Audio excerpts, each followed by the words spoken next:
Selamat sejahtera, kembali lagi bersama saya Cikgu Yusof.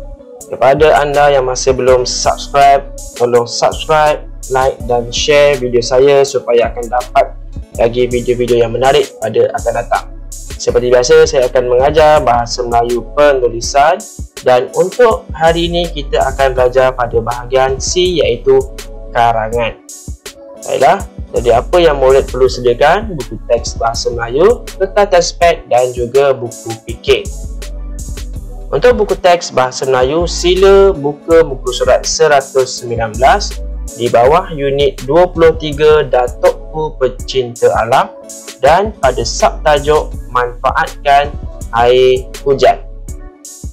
Jadi, kemahiran yang kita akan pelajari pada hari ini dan juga objektifnya adalah pada 3.6.1, murid dapat menulis untuk menyampaikan maklumat dengan menggunakan idea utama dan idea sampingan secara kohesi dan koheren. Bagi objektif pula, murid dapat menulis sebuah karangan untuk menyampaikan maklumat dengan menggunakan idea utama dan idea sampingan yang bertajuk cara manfaatkan air hujan. Pada hari ini kita akan buat karangan. Baiklah, mari kita lihat gambar seterusnya. Ini adalah contoh daripada gambar yang telah cikgu ambil di internet. Bagaimanakah proses ataupun cara daripada air hujan dan kita dapat gunakan air hujan sehingga ke dalam tangki di rumah kita. Dan ini ada satu model bagaimana tangki, bagaimana air hujan dapat disimpan ke dalam tangki dan dapat digunakan ke dalam rumah kita. Baiklah, mari kita lihat kepada buku teks muka surat 119 bertajuk manfaatkan air hujan. Di sini ada 5 gambar, 1, 2, 3, 4 dan 5. Daripada penyediaan peralatan untuk membuat tangki air sehinggalah kegunaan yang boleh kita guna seperti menyiram pokok.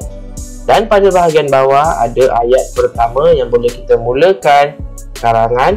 Saya dan Datuk ingin mengumpulkan dan menggunakan air hujan. Mula-mula saya dan Datuk menyediakan, pada bahagian sini ada gambar pensel dan kita lihat mula-mula adalah penanda wacana yang menandakan ini adalah permulaan bagi karangan. Okey, dan pada akhir kelas nanti selepas kita buat karangan, kita akan belajar cara untuk mengatasi pembiakan jejentik dalam takungan air di tangki. Mari kita lihat gambar yang pertama. Cikgu dah sediakan 3 isi di sini.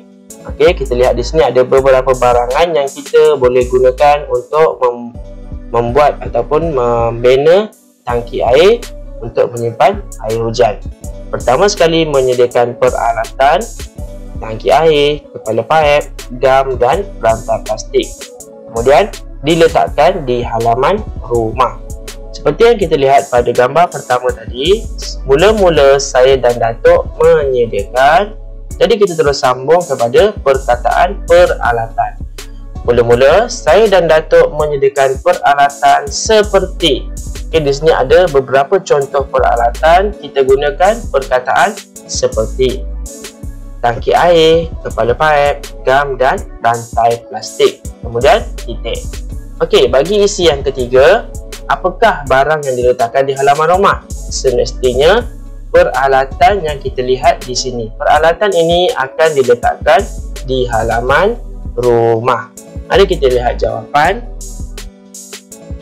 Okey, mulakan tadi dengan saya dan Datuk ingin mengumpulkan dan menggunakan air hujan.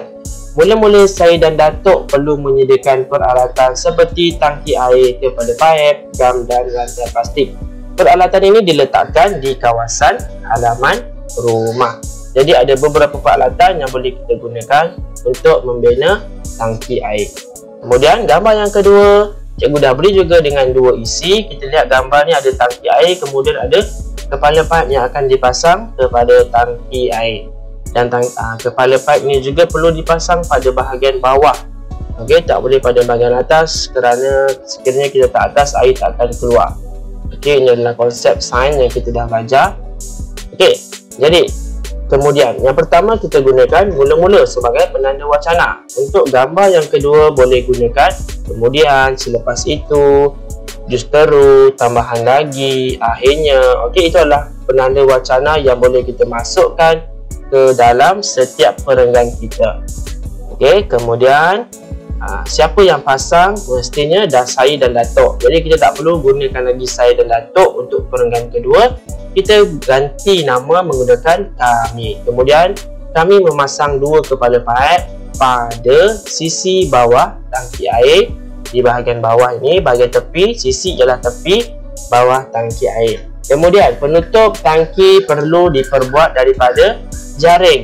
Okey, kerana kita nak masukkan air hujan daripada atas, jadi kita perlu gunakan jaring untuk mengelakkan daun kering dan dahan pokok masuk ke dalam tangki. Mari kita lihat jawapan nombor 2.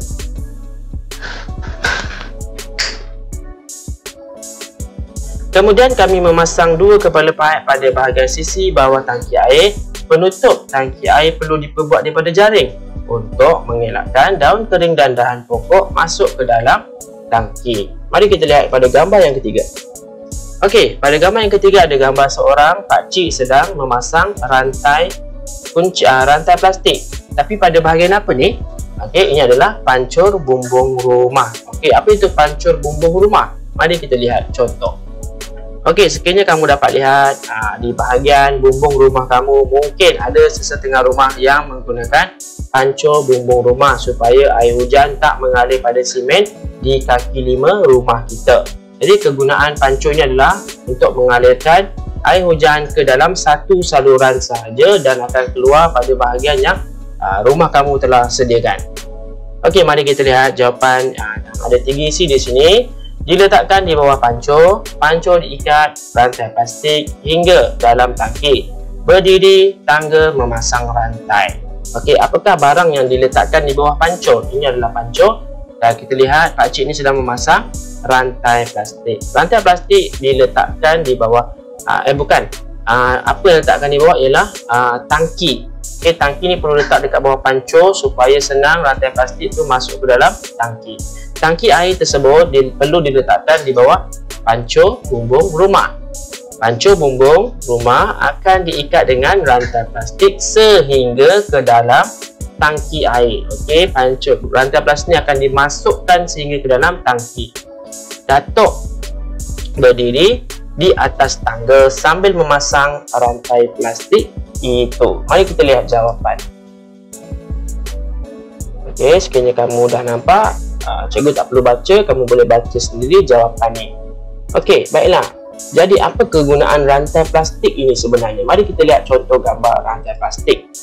Okey, rantai plastik ni kegunaan dia adalah untuk air mengalir pada rantai plastik. Sekiranya tiada rantai plastik, air itu akan kelihatan besar, turun daripada pancur bumbung rumah, kemudian akan masuk pada saluran dan akan mengakibatkan tempias yang terlalu kuat.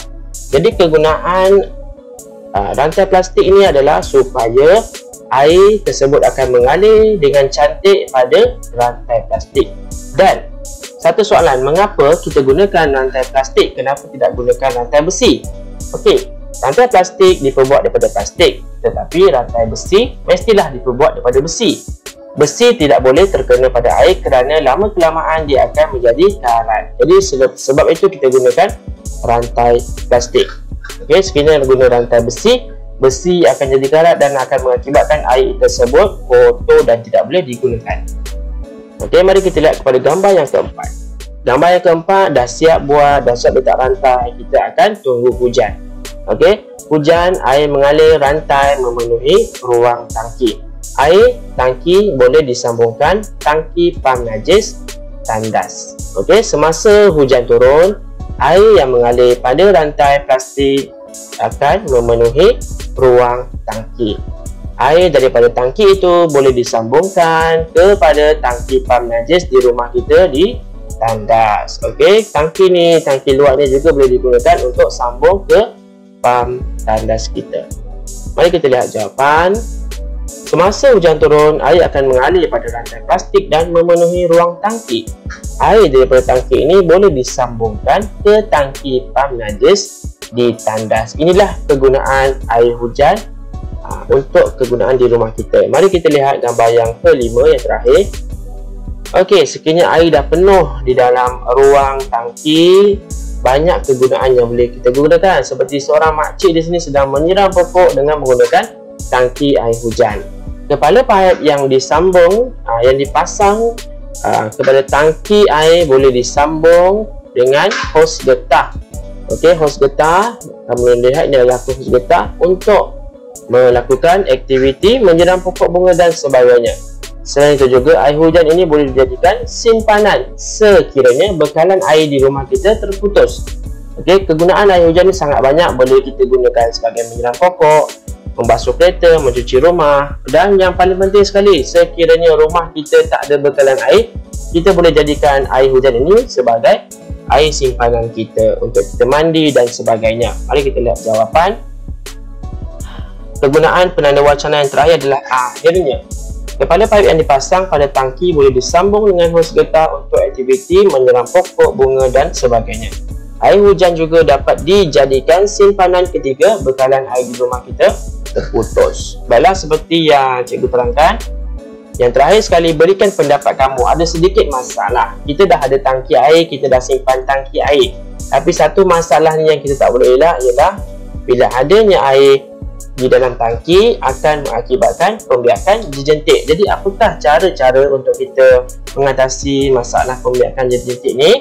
Okay, ada 3 cara yang cikgu telah berikan. Yang pertama ialah meletakkan ubat pembunuh jejentik ke dalam tangki air. Yang kedua, kita boleh pelihara ikan yang bersesuaian. Okay, tak boleh pelihara semua jenis ikan. Hanya ikan-ikan yang makan jejentik saja yang boleh kita masukkan ke dalam tangki air tersebut, seperti ikan gapi dan ikan puyuh, kerana ikan ini akan memakan jejentik. Dan yang terakhir, sekiranya air dah penuh dan terlalu lama, kita perlulah buang air hujan tersebut dan kita perlu tunggulah hujan yang akan datang, okey, dan akan penuhkan balik ruang takungan air kita. Jadi itu adalah 3 cara untuk kita mengatasi pembiakan jejentik di dalam takungan air di tangki kita. Jadi sekali itu saja perkongsian cikgu pada hari ini. Dan yang terakhir sekali ialah fikir ejaan kamu pada minggu hadapan. Ada 6 perkataan, 6 frasa di sini dan kamu perlu bersedia untuk ejaan yang akan datang.